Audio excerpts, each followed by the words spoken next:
Olá, seja muito bem-vinda, seja muito bem-vindo. Eu sou a Flávia Giannini e esse é o Caleidoscópio Jurídico. No primeiro bloco, você acompanha o giro de notícias, com o que foi destaque no universo das leis na última semana. CNJ aprova regra de gênero para promoção de juízes e juízas. Aprovado no Senado, marco temporal segue para sanção presidencial. Ministra Rosa Weber se aposenta do STF. Em uma decisão histórica e unânime, o Conselho Nacional de Justiça, CNJ, aprovou a criação de política de alternância de gênero no preenchimento de vagas para a segunda instância do Judiciário. Com a decisão, as cortes deverão utilizar uma lista exclusiva de mulheres, alternadamente com a lista mista tradicional nas promoções por merecimento. Em seu voto, a conselheira relatora Salise Sanchonete destacou a importância da mudança normativa. Segundo ela, os homens ocupam cerca de 75% das vagas dessas cortes e continuariam com amplas possibilidades de se tornarem desembargadores. Para a conselheira, da perspectiva do interesse público e da democracia, nada se perderia com a política de ação afirmativa. Afinal, é a ausência de mulheres nos tribunais e não de desembargadores do sexo masculino que compromete interesses sociais relevantes e a legitimidade democrática das cortes, argumentou a conselheira. Conosco, o advogado e professor Valber Agra.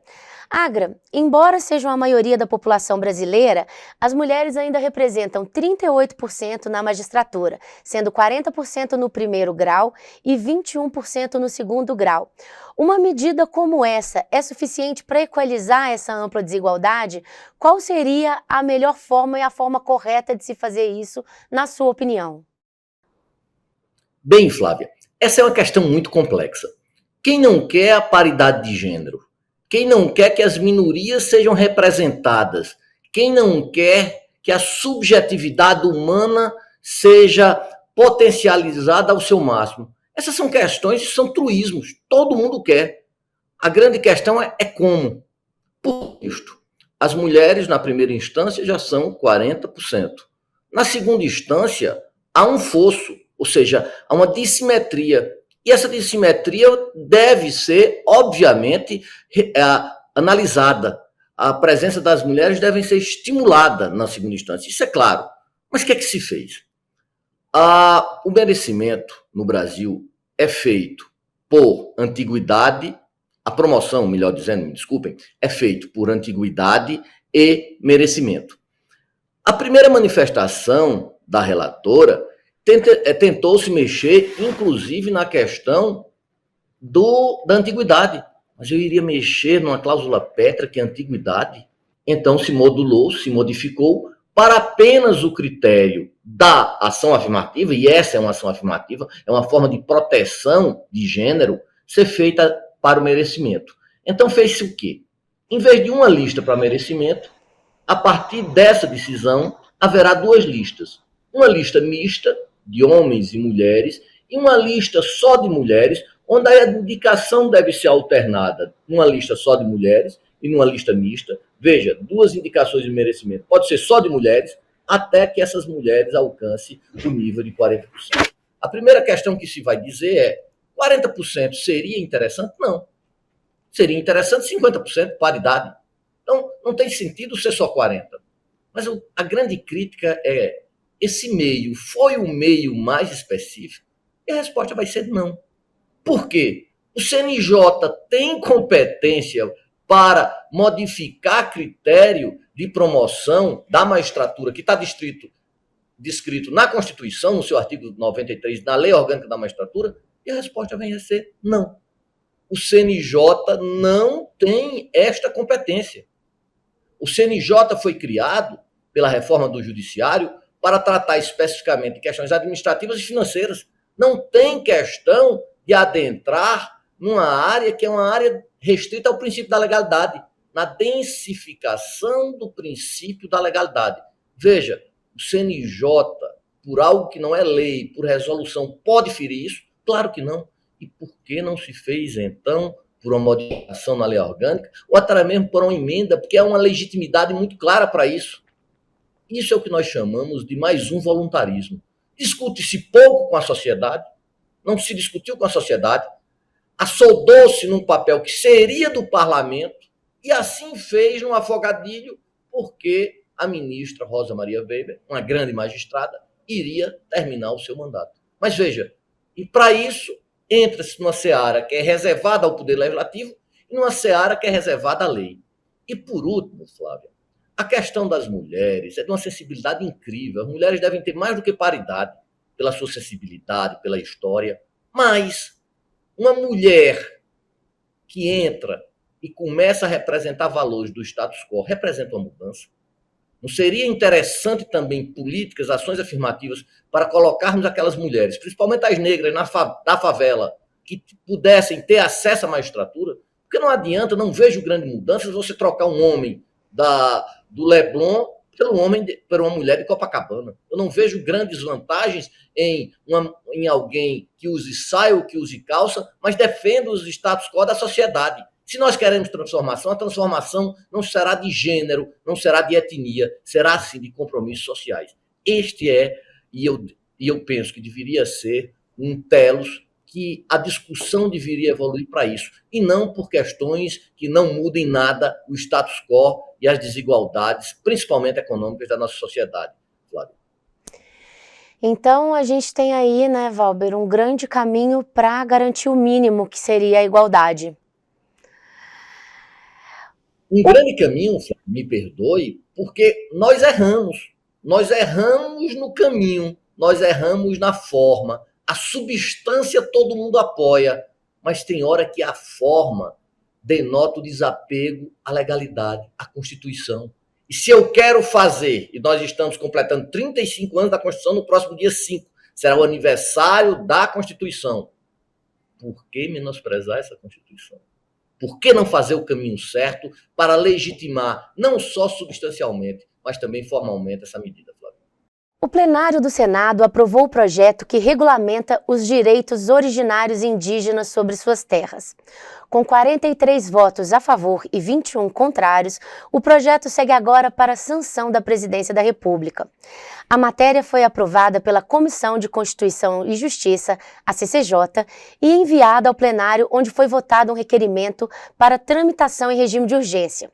O projeto também prevê a exploração econômica das terras indígenas, inclusive em cooperação ou contratação de não indígenas. O relator, senador Marcos Rogério, do PL, afirmou que a decisão é política e uma oportunidade de devolver segurança jurídica ao Brasil do campo. Já o presidente do Senado, Rodrigo Pacheco, reafirmou seu respeito a todos os setores, negou que a aprovação do projeto seja um enfrentamento ao STF e pediu foco na conciliação e no respeito entre os poderes. O relator fala que a decisão é política. O presidente do Senado fala que não é revanche. Entretanto, na semana passada, logo após o início da discussão sobre a descriminalização da maconha no STF, Pacheco propôs uma PEC que criminaliza qualquer quantidade e qualquer tipo de droga, inclusive a maconha. E aí, Valber Agra, o que significa esse passo do Senado após a decisão do STF na semana passada sobre o marco temporal? Essa é uma declaração de guerra ao Senado, um grito de independência ou o quê? Lacan, ele sempre explicou e fazia questão de diferenciar o enunciado da enunciação. Uma coisa é o que eu falo, outra é o que está por trás do que eu falo. E o mais verdadeiro do inconsciente seria o que está por trás do que eu falo. Isso é um exemplo claro. É um nítido caso de crise institucional. Por quê? O Supremo decidiu há uma semana e meia atrás, que o marco temporal não deveria ser aplicado. O que é o marco temporal? Novas demarcações só poderiam ser feitas se houvesse comprovações que os povos indígenas estavam naquela região na data da promulgação da Constituição Cidadã. 5 de outubro de 1988. Se não tivesse naquela data específica, não poderia haver nova demarcação. O Supremo achou isso frontalmente inconstitucional. Por quê? Porque naquele período, principalmente no período militar, várias populações indígenas foram deslocadas. E a população indígena, ela não pode ser comparada com a população urbana ou mesmo com a população rural, porque o tipo de utilização da natureza, da matéria-prima, não é com a extração, não é com a agricultura, não é com a intervenção exacerbada que se faz. Há uma simbiose entre o índio e a natureza de forma a preservar essa natureza, de forma a preservar essas riquezas naturais. E o que é que se fez? Havia um problema, e há um problema ainda, a respeito de como é que se vai pagar pelas benfeitorias, pelo uso da terra. Tudo bem, mas os índios têm direito a isso. O Supremo deixou isso muito claro. E o que é que houve? Uma clara decisão política, de afogadilho, com regime de urgência, sem discutir com a sociedade, o Senado vai e estabelece essa decisão. Mas era função do Senado fazer isso, do Congresso Nacional fazer isso, melhor dizendo, porque foi uma matéria aprovada na Câmara e no Senado? Claro que sim. O Supremo deve ser o guardião da Constituição, não o apaziguador de atritos sociais, quando o Congresso Nacional não encontra legitimidade, não encontra condições de efetuar a sua lei, de efetuar o papel que lhe fora feito, não em Montesquieu, mas já antes em Políbio e Locke. Então, o STF ele tem a função de decidir, mas não de legislar. Isso é função do Legislativo. Quando o Legislativo faz agora, mas faz isso agora por quê? Por birra, por como se fosse uma criança mimada que teve interesses de parte da sociedade, parte não avançada, porque quer pegar dividendos, ativos sociais, destruindo a natureza, sem ter uma simbiose com as relações, e diz, eu não vou cumprir a decisão do STF. Isso é uma crise inconstitucional? Mas claro. É uma crise entre poderes? Mas claro. Por quê? Porque o STF já disse que o marco temporal é inconstitucional. Então não adianta o Congresso Nacional dizer que é constitucional, porque antes já fora dito que não será. Vai caber ao presidente Lula vetar a lei, eu acho que deve vetar totalmente, não em partes. Esse veto pode ser derrubado, e se esse veto for derrubado e ainda assim for promulgada a lei, o Supremo vai ratificar. O que é que se espera? Espera-se que haja interlocução entre as partes para que haja defesa de quê? A defesa da terra indígena, da preservação da natureza, mas também tem que se ver quais são as garantias, quais são os direitos daqueles poceiros que estão em boa-fé. Vários não estão, mas aqueles que estão em boa-fé e fizeram benfeitorias, fizeram melhoras naquelas obras. Como vai ser esse caso? Então, tem que se distinguir o joio do trigo. Aqueles que estão lá usando o seu trabalho, no seu dia a dia, e aqueles que não estão. Então, Flávia, isso é um claro exemplo de uma crise entre os poderes que se espera que com o jogo democrático, com os diálogos institucionais, possa ser arrefecido. E vai caber, então, ao presidente Lula vetar toda a lei e fazer aí o meio de campo entre essa questão. Bom, Valber, e o Diário Oficial da União publicou na sexta-feira o decreto de aposentadoria da ministra Rosa Weber. A ministra completou 75 anos, atingindo a idade constitucional limite para integrar a corte. A vaga para substituí-la segue em debate na sociedade e nos bastidores do poder. O presidente da República já declarou que não se sente pressionado a atender demandas de grupos, mesmo os apontados como grandes responsáveis pela sua vitória eleitoral. No apagar das luzes, a ministra tem pautado temas polêmicos, como a descriminalização do aborto até 12 semanas.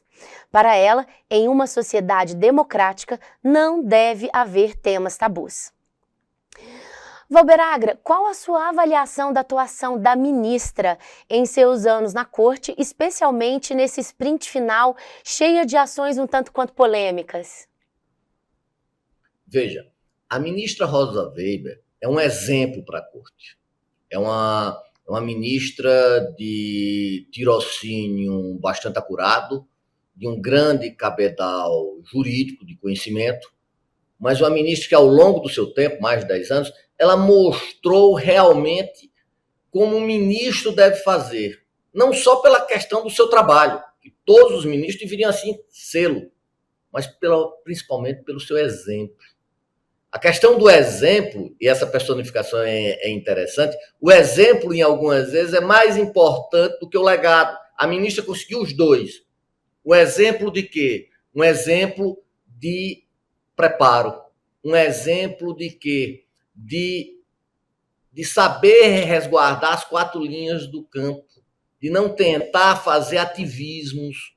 O juiz, ele não tem que parecer ser imparcial, ele tem que ser imparcial. A ministra não era feita a converscotes, a ministra não era feita a dizer, a dar entrevistas, a tentar a solidificar uma visão que é dela e não da sociedade. Os ministros do Supremo, se eles querem ser mais incisivos na questão, na sociedade, na questão política, seria interessante que eles saíssem da cadeira do Supremo. O ministro do Supremo, ele não tem que dialogar. O ministro do Supremo não tem que dizer suas convicções, ele tem que julgar. A ministra Rosa Weber é um exemplo disso. De um Supremo que altiva, mas que conhece as 4 linhas de campo. Alguém que, nos seus votos, ela soube fundamentar, ela soube dizer que no seu voto estava cristalizada a Constituição, não estava cristalizado grandes voluntarismos. Quanto à parte final de ter pautado essas últimas medidas muito contraditórias, não, muito, como é que eu posso dizer, muito controversas na sociedade, que despertam grandes debates, eu achei aí um voluntarismo. Porque quem tem que pautar esses debates não é o STF. Quem tem que pautar esses debates é a Constituição, é a sociedade, é o Congresso Nacional. O canto fulcral de debates é o Congresso Nacional, não é o STF, onde se pautou determinadas matérias, principalmente porque ela iria sair agora, nesses dias, e se pôs essas matérias de afogadilho. Questões cruciais, questões controversas, como o aborto, como a descriminalização do porto de drogas, tem que ser discutida com a sociedade.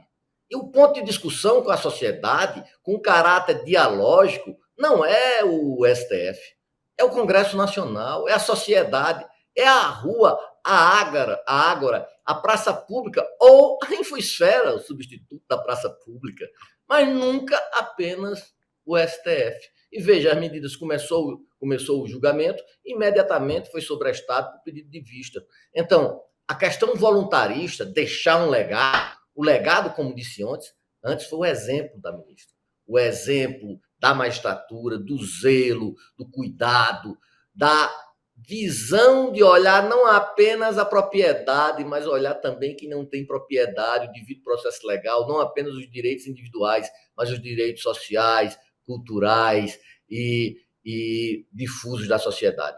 Então, a ministra, mesmo com esses percalços finais de assodamentos, eu posso dizer que honra o Supremo Tribunal Federal e foi uma das melhores ministras das últimas décadas, sem dúvida. Uma grande ministra que vai honrar e vai deixar um legado substancioso para as próximas gerações, Flávia. Perfeito, Valber. E aí a gente deixa os nossos agradecimentos à ministra e aguardamos ansiosamente sobre qual será a escolha do presidente da República. Esse foi o Giro de Notícias do Caleidoscópio Jurídico. A partir de agora, você acompanha a entrevista de Valber Agra com o jurista, professor e pesquisador Luiz Bolzan.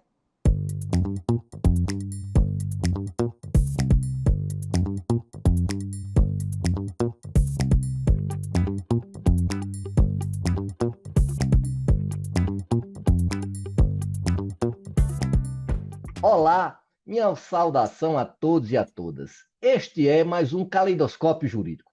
Dessa vez nós estamos trazendo, como sempre, uma presença expressiva no mundo jurídico.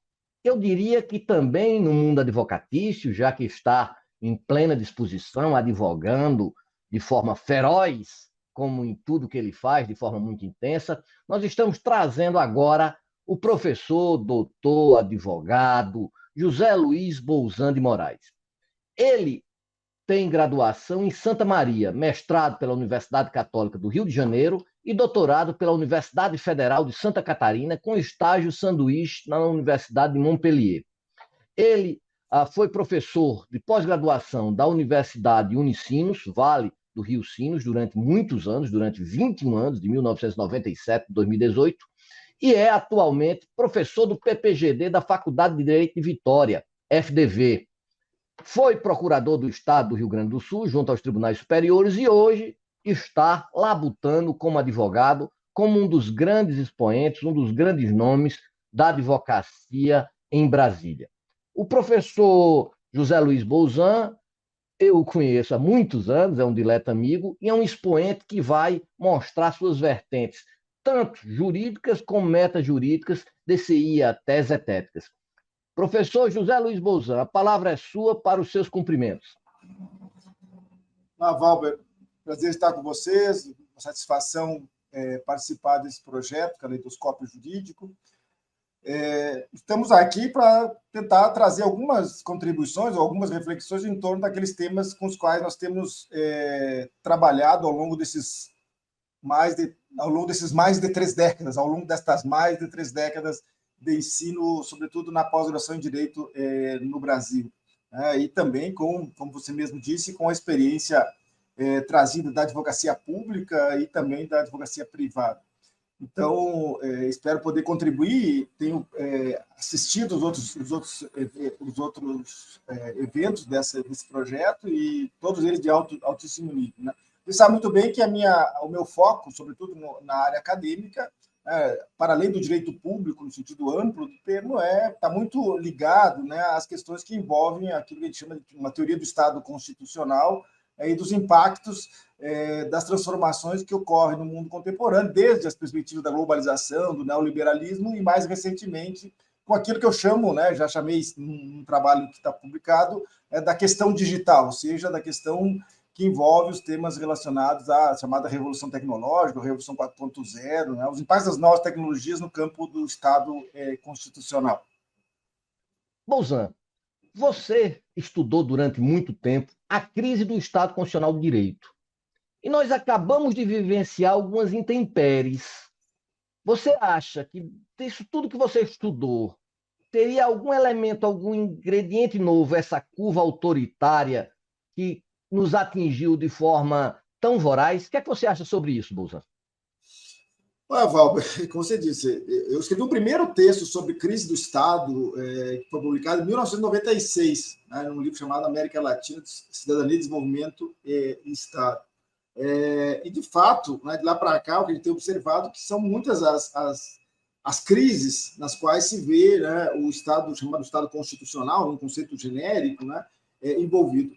Mas, focando na tua pergunta, de fato, acho que há um elemento novo nos últimos tempos, que são as chamadas novas tecnologias, né? Me parece que assim, a utopia em torno do impacto das novas tecnologias, que, no primeiro momento, aparentemente viriam para compor com a democracia, compor com o Estado de Direito, compor com o Estado constitucional, no sentido genérico, né, que eu tenho adotado aqui, foi, de alguma maneira, vamos dizer assim, conspurcada quando, em 2016, nós fomos, vamos dizer assim, confrontados com o chamado caso Cambridge Analytica. Né? De lá para cá, então, esse tema, né, da crise da democracia e, sobretudo, da crise da democracia, da crise do Estado constitucional, a partir, né, do impacto das novas tecnologias, tem sido objeto de reflexão por toda a academia e também, né, no campo da prática jurídica, como nós temos visto, né,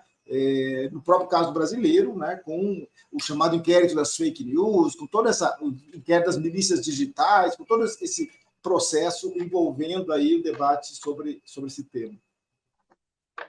Mas se eu lhe provocar, Bolzan, não seria alvissareiro nós falarmos numa crise constitucional no Brasil, haja vista que até 1988, 5 de outubro, vamos completar já 35 anos da Constituição, A gente não poderia falar nem da efetividade da Constituição, ou seja, falar de crise constitucional não seria falar, a Constituição já ocupou esse locus, essa posição. Então, essa crise não seria, pelo menos, que a Constituição poderia ter as 4 linhas do jogo político no Brasil, Bolsonaro? Sim e não. Eu acho que a gente poderia dizer o seguinte: a questão da crise é uma questão recorrente, por óbvio. Isso não é uma novidade, não há algo inédito dos dias de hoje. Tá?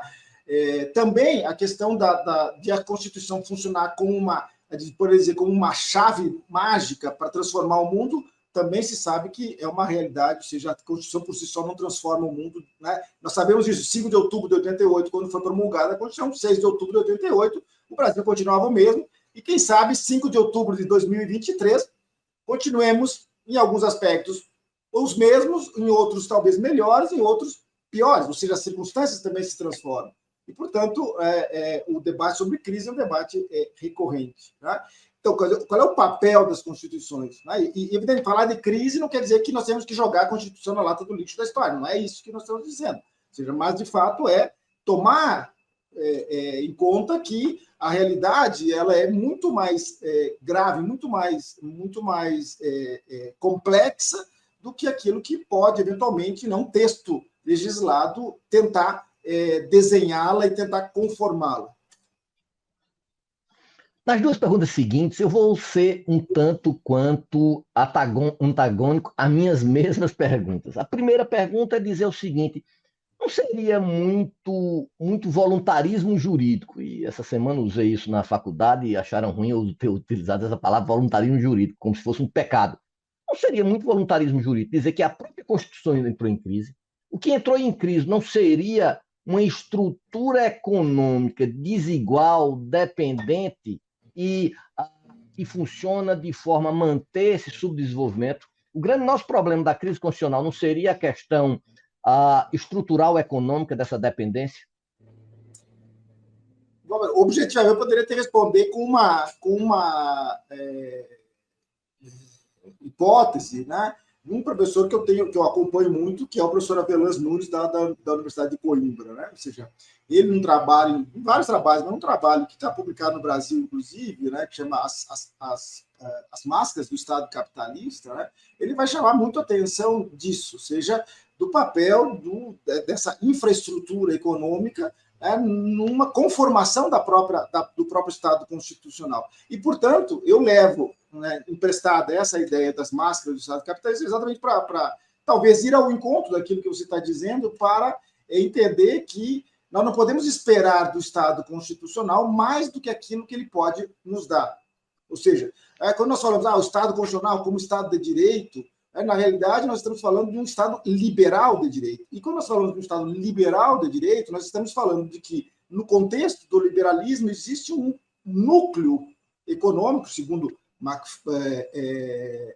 alguns autores, onde se situa o próprio capitalismo e que, de alguma maneira, constrange, vamos dizer assim, o próprio projeto político-jurídico do Estado constitucional. Portanto, há uma luta interna, uma luta intestina no âmbito do Estado de Direito.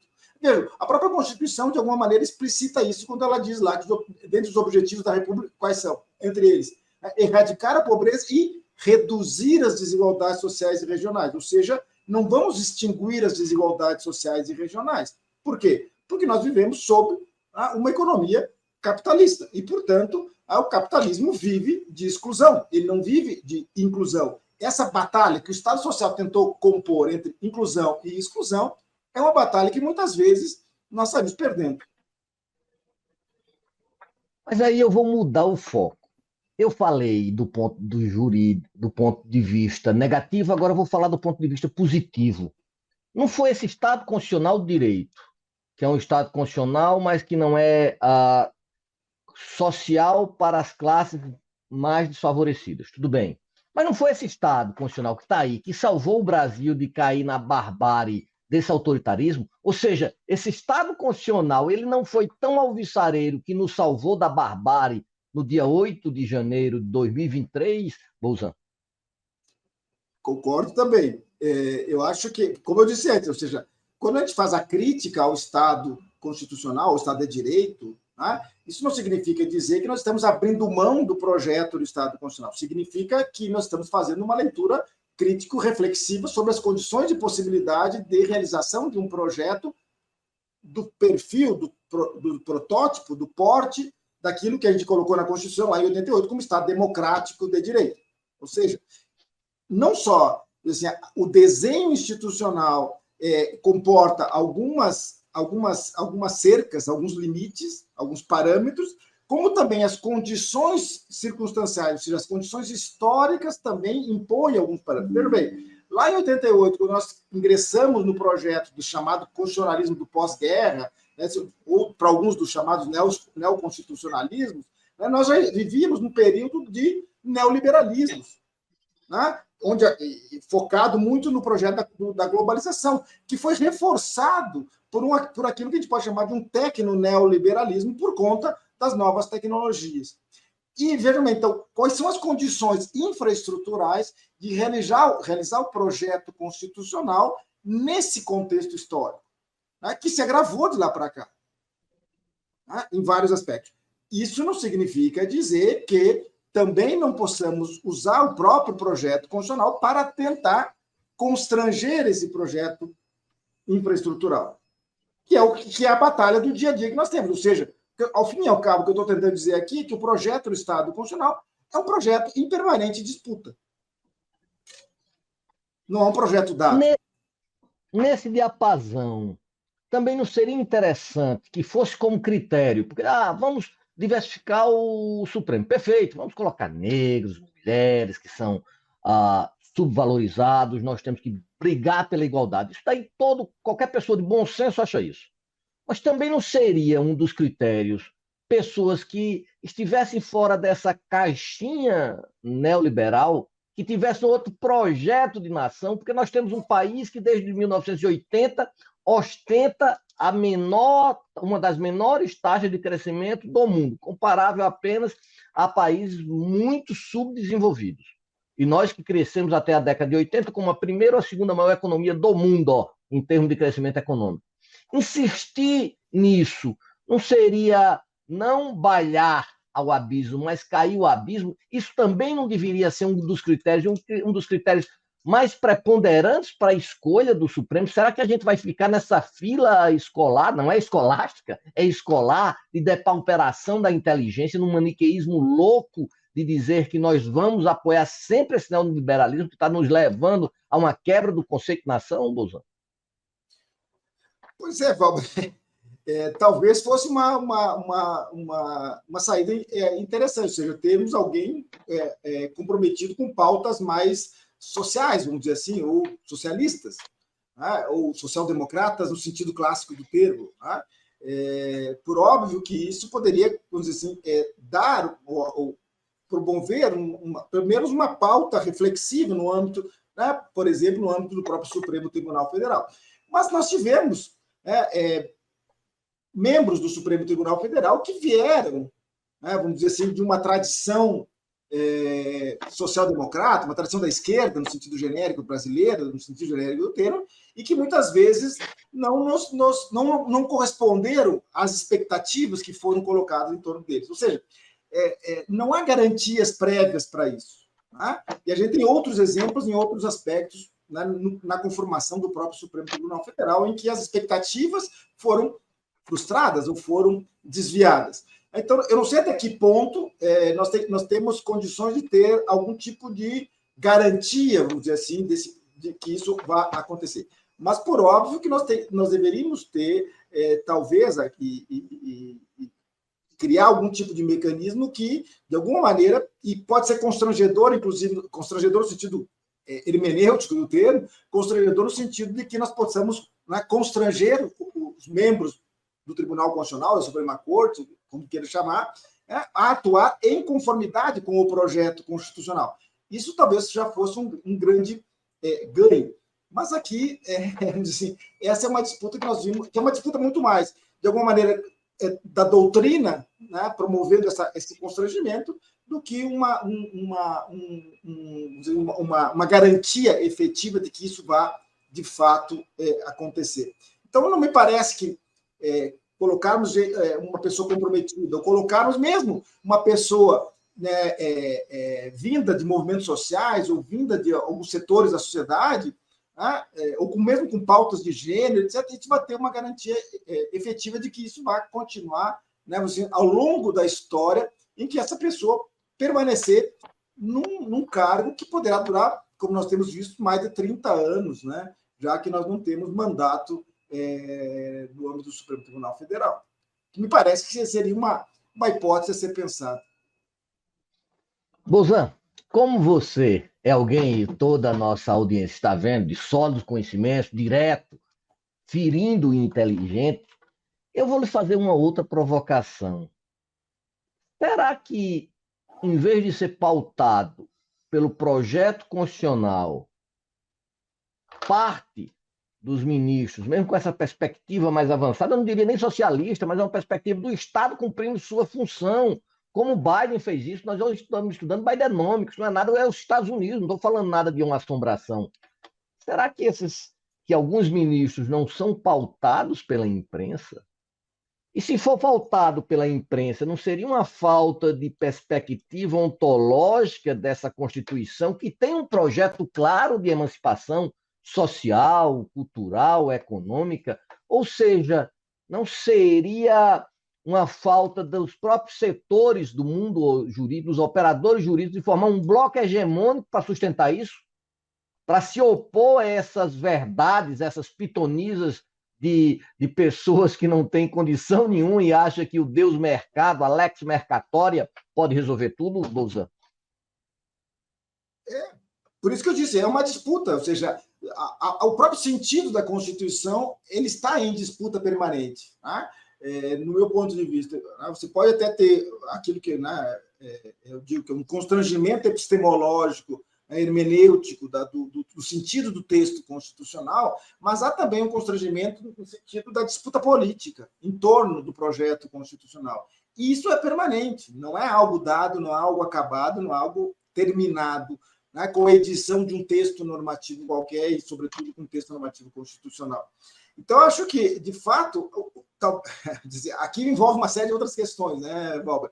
Mas, de fato, aqui a gente pode perceber que a experiência brasileira, pelo menos, tem mostrado, né, uma série de, vamos dizer assim, de circunstâncias que poderiam ou que deveriam ser revisitadas. Eu não digo nem revistas, mas revisitadas. Né? Nós vimos agora há poucos dias, quando o presidente da República fez uma fala dizendo, expondo uma ideia em torno, né, da publicidade dos votos ou das manifestações dos ministros do Supremo Tribunal Federal, isso gerou uma comoção, né, jornalística, inclusive, dizendo que seria um retrocesso, que isso impactaria negativamente, etc, etc.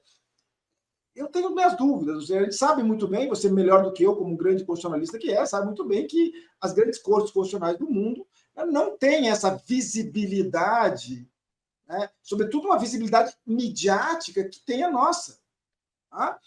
Que leva muitas vezes a determinadas situações até mesmo constrangedoras, né? Porque se não houvesse talvez tanta visibilidade midiática, né, grande parte da população sequer conheceria ou identificaria eventualmente um ministro circulando pela rua, né? Como em determinadas situações acabam acontecendo e levando a problemas mais graves. Tá? Mas eu acho que esse é um aspecto que nós poderíamos colocar na pauta, ou seja, qual é o significado, vamos dizer assim, dessa vitrine, né, na qual se pôs o Supremo Tribunal Federal, né, para o bem e para o mal. Bem, para o bem e para o mal.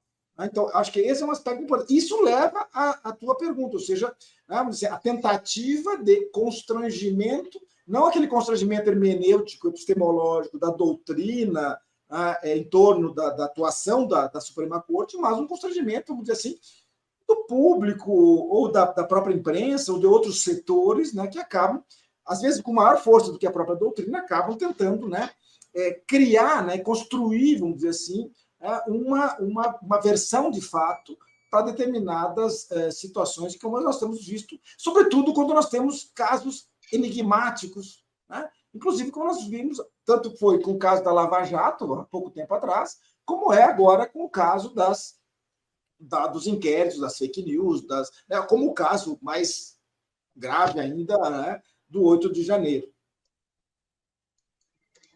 Bolzan, eu vou ainda dentro desse mesmo esquadro. Você tem várias obras, tem uma coleção, ao qual eu também escrevi, você, como sempre, muito generoso. Um dos seus grandes livros, os que eu mais gosto, é A Subjetividade do Tempo. Fazendo, obviamente, dizendo que o tempo é subjetivo, tirando da perspectiva kantiana de uma subjetividade a priori. Os ministros do Supremo não acham que o tempo é tão subjetivo a ponto deles modificarem posicionamento num pequeno espaço de tempo, sem uma rontuda fundamentação? Será que a fundamentação das cortes constitucionais, principalmente do nosso Supremo, não estaria deixando a desejar, professor Luiz Bolzan de Moraes? Aí eu acho que sim. Esse é um dos aspectos que leva àquilo que nós estávamos falando antes, ou seja, ao próprio constrangimento da atuação dos tribunais constitucionais, ou seja, a demonstração de que aquilo que está sendo decidido está dentro das quatro linhas, né?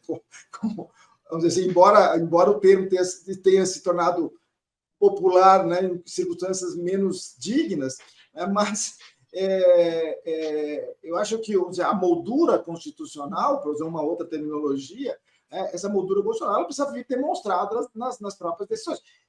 O que, de alguma maneira, pode dialogar com o que nós falamos antes, ou seja, essa necessidade de, ao invés de você fundamentar a decisão na Constituição, né, na norma constitucional, mas buscar uma certa empatia pública, muitas vezes leva, eventualmente, a um desvio e a um constrangimento da própria atuação, não pela pauta do texto constitucional, mas pela pauta própria, né, dessa sociabilidade midiática que os tribunais, não só o Supremo, mas que os tribunais, que o sistema da justiça como um todo acaba sofrendo. Né? Então, acho que isso é uma questão que é importante e é relevante a gente reconsiderar. Né?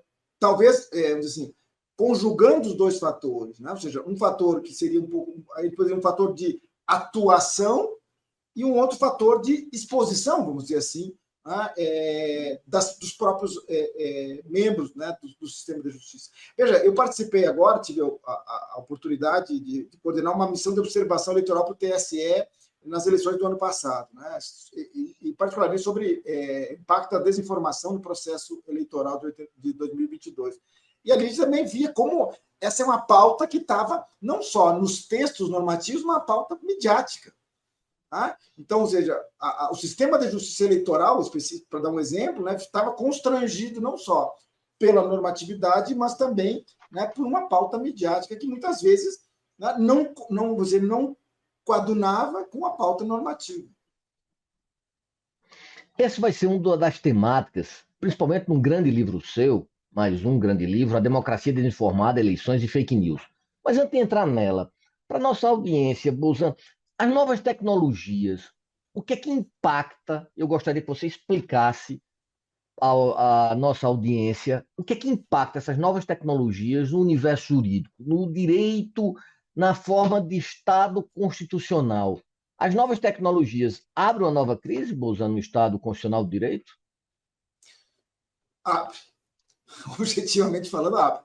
Abre em dois aspectos, eu poderia dizer, Valber. No primeiro aspecto, a gente pode dizer que, como eu disse antes, ou seja, a ideia do Estado constitucional, a ideia do Estado de Direito é uma ideia dinâmica, ou seja, o Estado de Direito não é um conceito estático, ele vem se transformando ao longo do tempo. Ou seja, tanto é que nós saímos das liberdades para as sociabilidades, para as fraternidades, e hoje, né, para a questão ambiental, e hoje nós entramos na questão digital. Tanto é que nós vemos ingressar no âmbito do Estado de Direito novos direitos humanos e novos direitos fundamentais nos textos constitucionais ligados a essa temática. Então, veja bem, já aí ela impacta, ou seja, ampliando, né, o campo de atuação do Estado de Direito. Por outro lado, e também aí numa expectativa muito forte, muitas vezes, né, no sentido de que, vamos dizer assim, as novas tecnologias viriam para assim, contribuir para um avanço no próprio Estado de Direito. E a gente pode até perceber isso, por exemplo, se nós pensarmos em direito à saúde, né? Novas tecnologias podem melhorar as condições de enfrentamento de doenças, pode melhorar as condições de prevenção de doenças, etc. Ou seja, há um aspecto positivo nesse campo. Mas há também outro lado, ou seja, as novas tecnologias vêm, né, para constranger o próprio Estado de Direito. Primeiro aspecto, por exemplo, quando nós vimos, né, voltar à tona um debate que parecia para muitos ultrapassado, que é o debate sobre pluralismo jurídico. Né? Quando nós percebemos que, assim, as ordens jurídicas, elas não são mais aquelas velhas ordens jurídicas da modernidade, pensadas a partir do Estado, mas são ordens jurídicas compostas por todo um universo de regras jurídicas e normas, outras que não jurídicas, que muitas vezes estas outras têm maior efetividade, inclusive, que as próprias normas jurídicas. Por exemplo, é aquilo que o professor Benoit Friedman, da Universidade Livre de Bruxelas, chama de objetos normativos não identificados. Está num livro, aproveitando a oportunidade, está num livro da coleção de Estado e Constituição, o fim do Estado de Direito governar por estándares e indicadores. Ou seja, nós vimos aí também, ou seja, e nós temos esse debate sobre a regulação das novas tecnologias. É quando nós vemos que as novas tecnologias são reguladas por normas técnicas, são reguladas por mecanismos de autorregulação, etc., etc., etc., que fogem, muitas vezes, à gestão própria do Estado de Direito. Então, veja, aí nós já temos um aspecto. No outro aspecto, vamos pensar em termos de direitos políticos, né? Nós vimos, eu falava antes, ou seja, desde o caso Cambridge Analytica, houve um turning point nessa visão, na visão otimista, onde a tecnologia viria para qualificar e quantificar a própria democracia liberal, e nós observamos um revés nesse processo, quando, né, os mecanismos tecnológicos serviram para, assim, domesticar, né, para constranger, para delimitar o processo democrático, né? Seja pelo perfilamento de eleitores, seja pelo uso, né, da desinformação, uma série de outros mecanismos que as novas tecnologias, sobretudo agora, cada vez mais fortemente, com os mecanismos da inteligência artificial e de aprendizagem de máquina, etc., né, de linguagem, nós vemos que estão, de alguma forma, né, promovendo uma viragem, já não mais aquela viragem linguística, né, mas uma viragem matemática. Tá? E, com isso, a própria ideia do direito como um espaço da linguagem simbólica, né, da política como um espaço da linguagem simbólica, acaba sendo impactado por uma linguagem técnico-formal, uma linguagem matemática, uma linguagem estatística peculiar às novas tecnologias. Você falou de pluralismo. Interessante que na entrevista anterior o professor João Maurício Adeodato falou também. Mas a infoesfera não abriu aos hunos as comportas do pluralismo, tornando esse pluralismo exacerbado. Esse pluralismo da infoesfera não serviu para esgaçar mais a sociedade, principalmente a brasileira, onde se colocou mais, como é que eu posso dizer, mais fraturas que antes não existiam. Esse é um bom debate. De um lado, essas fraturas que antes... Eu não sei se essas fraturas antes não existiam, ou existiam apenas com uma exponencialidade menor, ou seja, a mídia analógica, ela não, de alguma maneira, talvez não explicitasse tão gravemente isso, por um lado. Tá? Isso não quer dizer também que, no âmbito das mídias digitais, isso não tenha sido, de alguma maneira, assim, instigado e instrumentalizado pelos próprios sistemas da inteligência artificial.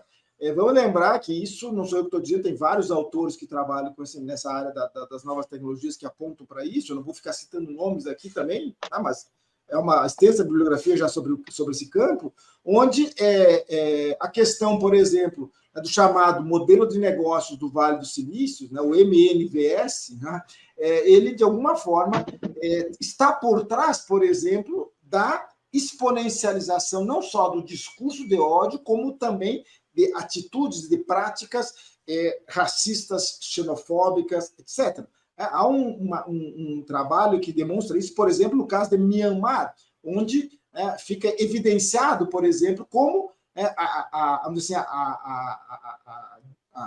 o espraiamento, né, do Facebook na sociedade de Myanmar contribuiu com, né, a divulgação de desinformação, de fake news, de discurso de ódio, levou e contribuiu para, por exemplo, o massacre, né, de minorias étnicas que estavam presentes naquela sociedade por longo tempo. Né? E a tecnologia, embora tivesse condições para neutralizar isso, não fez. Ou seja, os mecanismos autorregulatórios não funcionaram. Por que isso? Um dos fatores, modelo de negócio do Vale do Silício. O que vende mais? Né? Como diria um amigo nosso, né? O que vende mais? Né? É o discurso emotivo, é o discurso de ódio. E, portanto, se o discurso de ódio vende mais, por que esse discurso de ódio seria moderado nesse ambiente? Então, veja, mesmo que já existisse esse discurso que tivesse, vamos dizer assim, de certo modo, neutralizado, paralisado ou circunstancializado, limitado numa sociedade analógica, na sociedade digital, com o modelo de negócio do Vale do Silício, isso ganha um reforço cada vez maior, e a gente tem observado isso, ou seja, por que nós não conseguimos, e aí volta o problema anterior, ou seja, da capacidade do Estado de Direito de se projetar sobre esse ambiente, porque nós não conseguimos neutralizar, gerir, pelo menos, regulatoriamente, né, por meio de uma regulação estatal, que voltou à pauta, né, de uns tempos para cá. Vejam, aquele discurso da autorregulação acabou cedendo espaço agora para um novo discurso de heterorregulação, exatamente por conta dessa fragmentação produzida pelas novas tecnologias, sobretudo pelas chamadas novas tecnologias de informação e comunicação. Bozan, infelizmente nosso tempo está acabando. Vamos para a última pergunta. Você acha que a democracia está em perigo em relação a fake news, que é a temática do seu livro, Democracia, Eleições e Fake News? Você acha realmente que a democracia e o fake news são algo antagônicos? Eu não diria antagônicos, né? Ou seja, de fato, me parece que há um impacto, né, muito forte e negativo desse ambiente de desinformação, no sentido genérico do termo, no campo da democracia política, sobretudo, há um impacto. O que nós vemos, de alguma maneira, é uma tentativa de recuperação desse espaço. Como eu disse antes, ou seja, cada vez mais a gente observa que é uma certa incapacidade, uma série de fatores, né, que eu, em todas as minhas falas sobre crise, né, venho tentando demonstrar, ou seja, os impactos que essa transição promove, fragilizando o projeto da modernidade dos estados soberanos, da capacidade impositiva de produção de uma heterorregulação com base democrática, veja bem, uma heterorregulação que não é a vontade do soberano, aquele velho soberano lá, né, das monarquias absolutas, mas é a vontade do soberano democrático, eleito democraticamente. Né? E aí, veja bem, de novo, corremos, mas essa eleição democrática, ela ocorreu, ela se produziu observando o processo democrático efetivamente. Esse, de novo, é um problema. Ou seja, como nós vamos fazer com que a própria democracia liberal, esse modelo de democracia representativa, ela vamos dizer, ocorra, né, de uma maneira adequada, ou seja, velha discussão do Bob, né, do futuro da democracia, né, ou seja, as promessas não cumpridas, os obstáculos ao jogo democrático, ou seja, esse novo obstáculo é como nós vamos gerenciá-lo, como nós vamos administrá-lo para que ele não promova, de alguma maneira, uma fragilização do projeto democrático. Esse me parece uma questão importante. E por isso mesmo nós vivemos na crise. E a crise não é negativa apenas. Há um âmbito negativo na crise, mas há um âmbito positivo na crise. É como diz o professor Giacomo Marramal, se nada é possível, tudo é possível. Bozan, o Caleidoscópio Jurídico, o ICL, fica muito satisfeito com essa. Não foi nenhuma conversa, foi um show de inteligência, sagacidade, de compromisso com a cidadania.